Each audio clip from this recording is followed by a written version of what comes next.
Γιατί σήμερα σας έχω ένα θέμα που αγαπάτε πάρα πολύ σαν το δικό μου. Πει πάρα πολύ, αλλά και εσείς από το σπίτι και δεν είναι άλλο από την απόλυτη Μαντόνα! Πότε θα βάλετε τη Μαντόνα, πότε θα βάλετε τη Μαντόνα, πότε θα βάλετε τη Μαντόνα. Το περιμένει αυτό το βίντεο κόσμος και δουλειάς. Αλλά τα καλά πράγματα μπορεί να γίνουν και γίνανε σήμερα το πρωί που θα σας το παρουσιάσουμε φρέσκο φρέσκο. Τι έκανα. Πήγα λοιπόν στο πάρκι για το καινούριο. Έλα, γεια σου. Πήγα εκεί, είδα το fan club της Μαντόνα και τις έφερε να σκεφτούν ανάμεσα σε δύο επιλογές. Ποιος σύζυγος από τους δύο που παντρεύτηκε και πήγε, τους αρέσει πιο πολύ, ο Γκάι Ρίτσι ή ο Σον Πεν. Έλα να δείτε. Το πάρτι είναι πολύ DIY. Δεν με πειράζει. Λέω. Ακόμα για να και τον τζιν.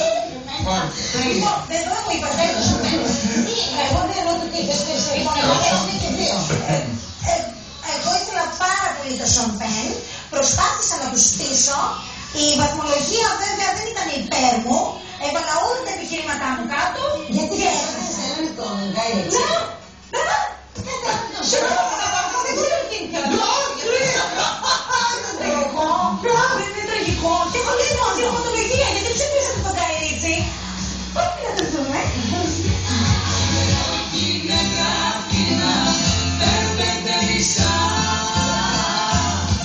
Σήμερα η ερώτησή μας είναι: ποιος είναι ο αγαπημένος σου τέτοιος της Μαντόνα? Τέτοιος? Αγαπημένος σου. Αυτός. Η Μαντόνα έχει πάρει καλά κομμάτια. Λόγω πληθώρας προσώπων και περιορισμένου χρόνου, τελικά θα περιοριστούμε στα στεφάνια της. Το fan club της Μαντόνα βάζει τους συζύγους στο μικροσκόπιο και ρίχνει ψήφο εμπιστοσύνης.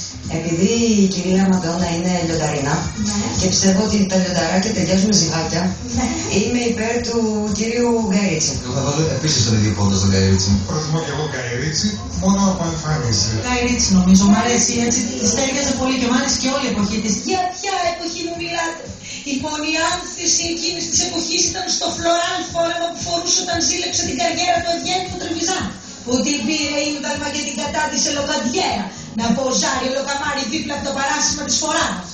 Είμαι η Μέρη Παναγιώτα. Πώς θα διαδραστείς? Ο Γκάι Ρίτσι. Ναι, ο Γκάι Ρίτσι, ναι. Τη σοβάρεψε. Της έβαλε σακάκι. Ναι. Σακάκιασε. Αυτό δεν σου στήχησε?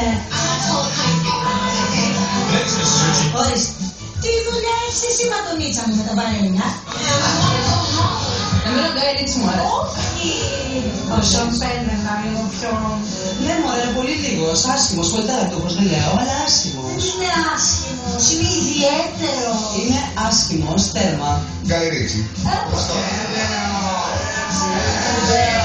Επιμένετε εσείς. Ξεχνάτε ότι μέχρι και λάθος φορά θα διάλεξε για να της κάνει δώρο. Που στροπιάστηκε και έκανε εμφάνιση σακατεμένη με φουλάρ total black αντί για επίδεσμο. Σας παρακαλώ, δώστε μου ανάσα οξυγόνου. Σον Πεν. Αγάπη μου, σε ευχαριστώ πάρα πολύ και εμένα. Πιστεύω ότι... Δηλαδή... Μια χαρά. Σον Πεν. Σον Πεν, αγαπώ. Ναι, θα τον φάμε τον Γκάι Ρίτσι. Ω, Σον Πεν. Εδώ υπάρχει ένας έρωτας μεγάλος που γεννήθηκε το 85 και κατέληξε μέσα σε 6 μήνες στα σκαλιά της εκκλησίας με τον γαμπρό να πυροβολεί με τον δίκτυο, τους παπαράτσι και την ύφη ενεξάρτητη. Γιατί δεν πρότεινα ένα Σον Πεν που είναι και αξιελό, αρσενικό και τέλος πάντων είναι λίγο... Γιατί δεν θέλεις τη Μαντόνα αυτόν ήθελε γι' αυτόν πόνισε, γι' αυτόν έκλαψε. Θα από τον τάφο της έφαγε. Απ' τη δυο σου χέρια πήραμε περκούδες και με πήραμε.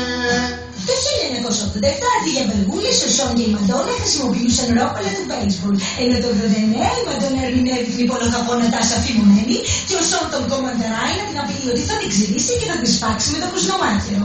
Μια εβδομάδα αργότερα ήρθε το διαζύγιο. Αλλά όπως λέει και ο Ρόκος, Μα δεν τελειώνει, μια γραμμή μεγάλες δεν τελειώνει. ένα χρόνο μετά,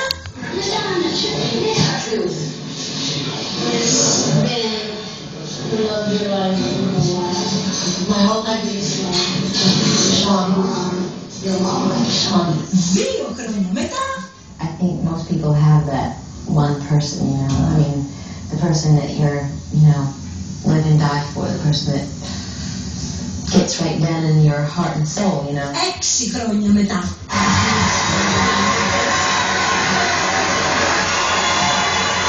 That was really dirty. Να ζήσουν πάλι απ' την αρχή. Τι άποψη έχεις όμως που ο Γκάι Ρίτσι έχει τις περισσότερες ψήφους?